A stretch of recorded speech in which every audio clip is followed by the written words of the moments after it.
I love my life. Wouldn't you love to be able to say that every single day? I wake up every day and love my life, regardless of what's happening, regardless of the weather, regardless of the government, regardless of how and what other people do. Wouldn't it be nice to just love who you are and love living your life? So this is a very personal Romax today, because from a very young age, and I remember very specifically the day I was 13 years of age, and I decided that I wanted to live my life in a certain way. I want to be healthy, fit and strong. I want to have a career or business that I love. I want to be financially free, and I want to make sure that I only have respectful people in my life. And I talk about that every day because that's what the Romax program is about every single day. But I'm going to ask you that question really personally. Imagine if the life of everybody that you know was designed around, yes, I'm healthy, fit and strong, physically and mentally. Yes, every day I wake up doing something that I'm passionate about to earn money, to earn a living. Who I am and what I do are the same thing because I love it so much. Because I'm good at it and because I'm doing what I'm passionate about, I keep getting better at it. I am financially free because I'm adding massive value to the world. And the people that I have in my life, I don't accept disrespectful, nasty, terrible people. I know how to deal with them because I've got good communication skills. I know how to deal with them because I'm tough and strong mentally, but I don't have to have them in my inner circle because I don't want to have those kind of people in my life. If the whole world was living their life like that, what would the world be like? And the reason this is such a personal question is I'm always concerned about our kids, and I'm always very careful about talking about children because I don't have any children. But I have a very strong driving purpose every single day for our world to be a better place for our future adults.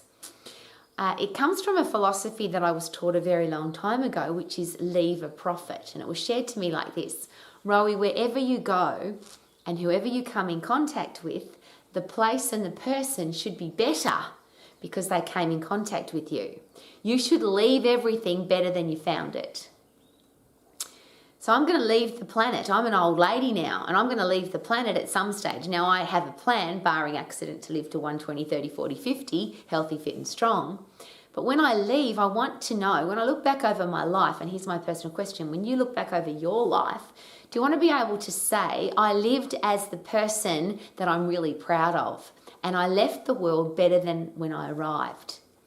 And this has been a real interesting and fascinating headspace for me, and sometimes very frustrating. Because I'll give you this example.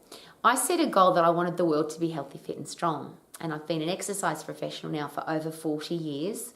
And the world's gotten fatter and sicker and weaker and more depressed and more out of shape and more diseased than it's ever been in history.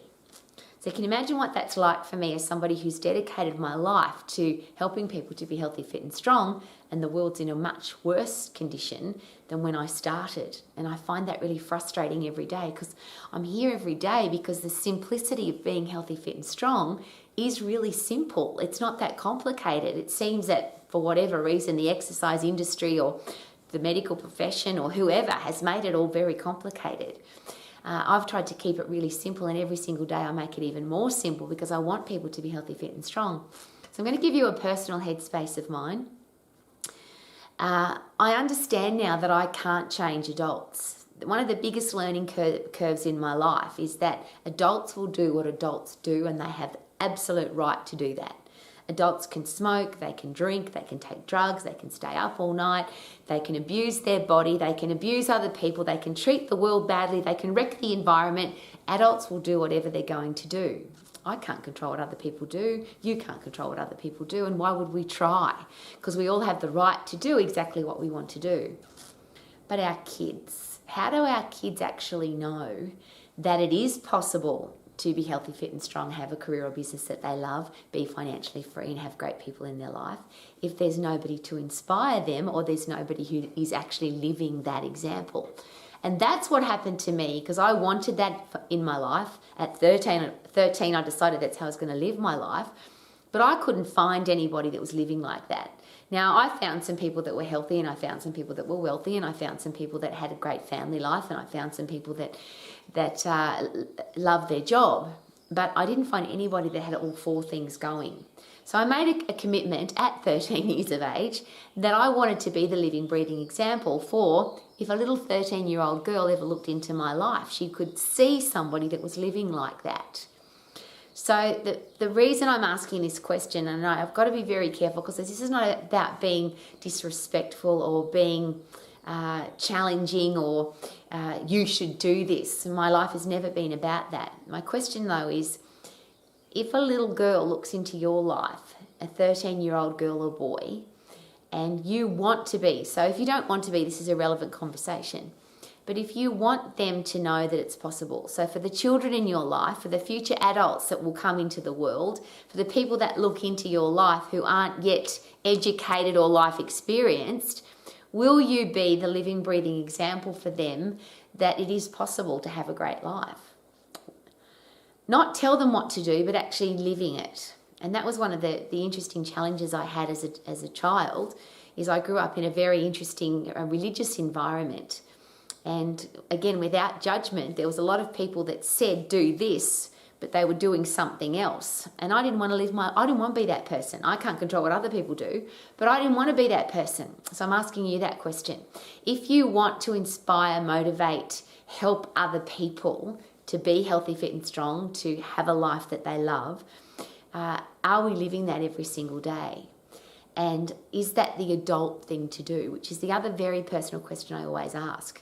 What option do you have if you're a parent, if you're a teacher, if you're a coach, if you're a leader, if you're a boss, if you're a pastor, if people are looking to you for direction in any way, shape or form, do we have any other option than to be a strong, tough, mentally strong human being? I see a lot of people get hit, fall over and stay down. I see a lot of people get hit, fall over, stay down for a while, get back up again. People will often contact me after a year or 2 years or 5 years and say, oh, I've had some big challenges in my life. I fell over, but I'm back up again now. Well, I challenge myself with this every day. So I'm not challenging you, it's me.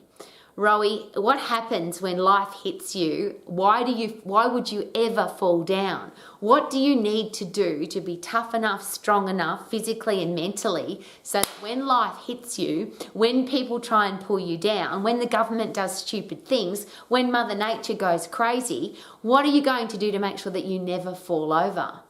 And the reason that's so important to me is I want to be the living, breathing example of somebody who doesn't and can't be pushed over. I've seen and this is my inspiration, I've seen people who have had the worst things happen to them, physically, mentally, emotionally, Mother Nature's given to them, businesses thrown at them, or a combination of all of those, and it's made them tougher and stronger. They haven't fallen down. They've looked the challenge in the eye and they've said, bring it on. You can attack me, you can be nasty to me, you can send me bankrupt, you can do all the horrible things that the world does, but I refuse to fall over. And to me, that's an adult way to live, because our kids can't live like that. They don't know that it's possible unless they've got somebody to be inspired by. And if our kids can only see adults that are weak and adults that fall over and adults that are not in good shape and adults that have lousy, stinking, rotten jobs and adults that are in lousy relationships and adults that don't have any money, how do they know any different? And this is, I'm sharing this with you really personally because it's my driving force. I don't want our kids to live in a world where they think that it's normal to be diseased, sick and overweight. It isn't normal. We've made it normal because more than 50% of people are now. And I share this, unfortunately, not dramatically, just openly. And the truth is we now live in a Western world where more than 50% of people are either overweight or they have one or more comorbidities, which it's become a bit of a common term of late, comorbidities. It just means that I've got more than one thing that could kill me. At any one time, more than 50% of people who live in the Western world are living with something that could kill them, and most people have more than one. So they've got coronary heart disease, type 2 diabetes, osteoporosis, some kind of mental health challenge, they're morbidly obese or obese, they've got a health challenge brought on by themselves that they don't have to have, and now because there's more than 50% of them, that has become normal. So do we get that for our kids? Our kids actually think that it's normal, because a lot of kids, if they're in the wrong circle of influence, it's not 1 in 2 people that have an unhealthy body. It's all the people in their life, because they actually don't have access to anybody that's healthy. At any one time, any statistic, government statistic or research statistic will share with us that between 70 to 90% of people don't like their job. They're not satisfied in their career path. They're not doing what they love to do every day. What does that mean for our kids? For our kids, that's way more than 50%. All they're seeing is people that have a lousy, stinking, rotten job that they don't like. And they might be people that are making a lot of money, but they don't enjoy making the money. So how do our kids know that they can follow their dream, do what they're passionate about, go and be a sports person, go and be a musician, go and be an artist, start a new business, do what they're passionate about? And I don't know what that is, but my question always for our future young adults is, what are you really excited about doing with your life? And not you can't do it, but how can you do it? Let's make sure that you can. And I have collected thousands of stories of people who were told, you can't do it, it's not possible, you're too tall, too short, too fat, too skinny, not intelligent enough, don't have enough money, don't have the right education, you can't do that. And they've gone and done it anyway. And they're the stories that I share with kids. I go to schools and work with future adults, because I don't think I can change adults, but our future adults, I want them to know that it's possible. I just share with you a beautiful story that I always share with students when I go into schools. One of my favourite stories is a gentleman who is a professional dancer. So that's his career path. Pretty cool, because there's a lot of people that love to do dancing for a profession, but they've been told that they can't. But Jean Sook has one leg. Not he lost his leg, he's just born with one leg. He's become a professional dancer. He dances on crutches. He became the lead dancer in the Michael Jackson Cirque du Soleil show that toured the world. He's a professional dancer with one leg. I share that story all the time, because can you imagine how many people told him that he couldn't do that job? And I quote him constantly. This is his quote, paraphrased quote: "I have a very unusual profession for somebody that only has one leg." I'm sharing that with you because I want our kids to be given thousands of stories about what they can do, not be told what they can't do. I think that's the adult thing to do. Is it possible to be financially free, financially secure? That's one of the easy ones. But most of our kids don't know that, because most of our kids live in a life of one of two things. They've come into a life of financial freedom. So they've never had to work for money. They don't know anything about how to create money. They've just been given everything. So if life hits them, they won't handle it well, because they've been given everything. They haven't built up how do I handle a tough situation set of muscles, because they've never had to handle a tough situation.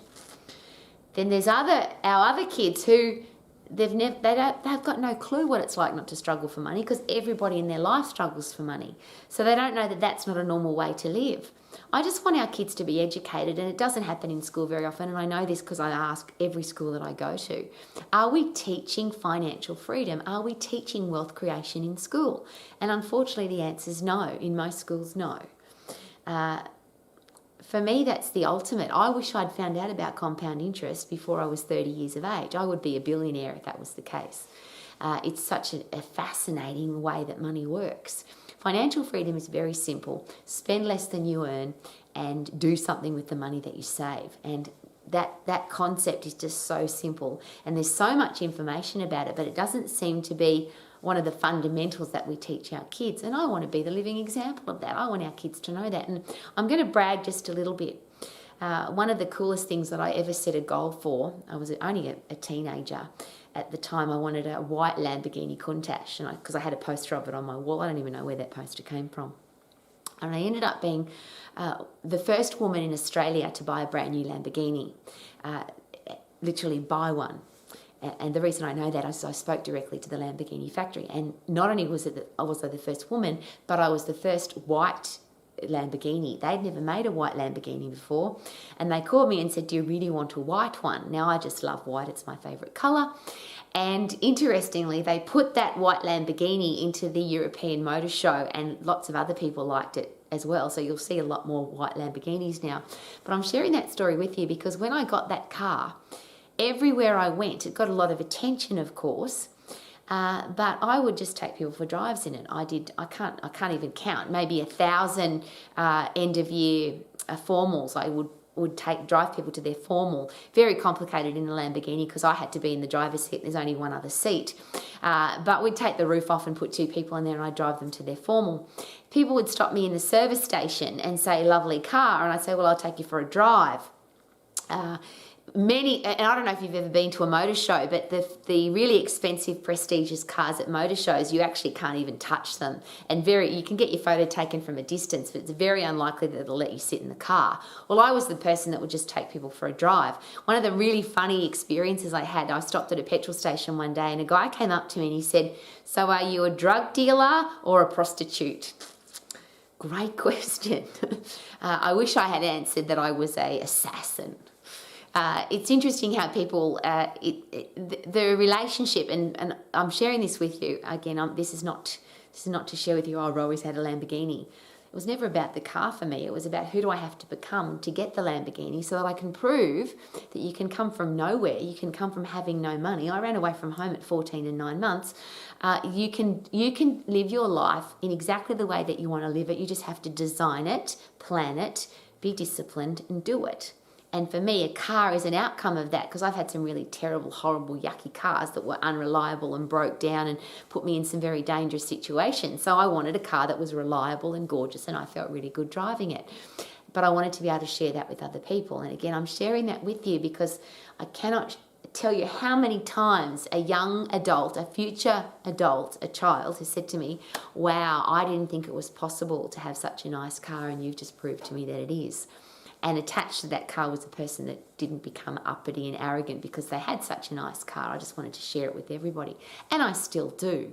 Anytime somebody shares with me, you've got a nice car, we stop the car, they take a picture, we take them for a drive, we just do that. I want to be the living, breathing example. I want to be the adult that kids can look into our life and say, thank you.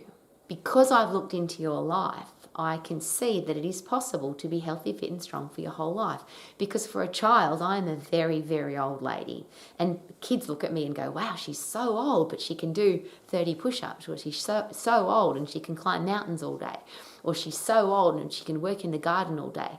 And I've had kids say that to me. That for me, that's the reason I'm alive. I want to be the living, breathing example for our kids that they know that it is possible, that they don't have to have a lousy, stinking, rotten life. They can be fit, healthy, strong. They can have a career or business that they love. They can be financially free and they can have great relationships. And how would they know that if they don't have people that they can look into their life and see that? So to cut all of that into a very small, short story, who are you? What do you stand for? What do you die for? And what reputation do you want to have? When people look into your life, I'll ask a different question. If a book was written about your life, would it be a book of example of how to live your life to have a great life?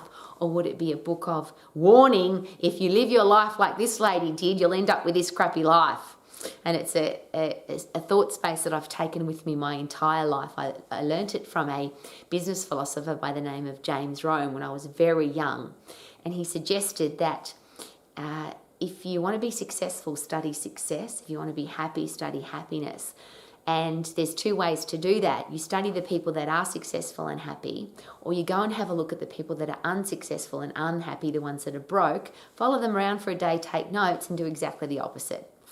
I don't want to be the person that gets followed around for exactly the opposite. If you follow her around, you'll see what happens when you do what she does. You're going to have a crappy life. I want to be the person that people can look into my life and say, look at that old lady. She's a bloody happy old lady. And she's healthy, fit and strong. And she's had a career that she loves her entire life. And she loves being with herself. And she only has great people in her life. I challenge you, if that's a reputation that you would like to have, what are you doing every day to make sure that if you're not doing that already, what are you putting into place every day to make sure that our young kids have a living, breathing example of what it's like to live your life to the max. Super duper doo, how are you? Living my life to the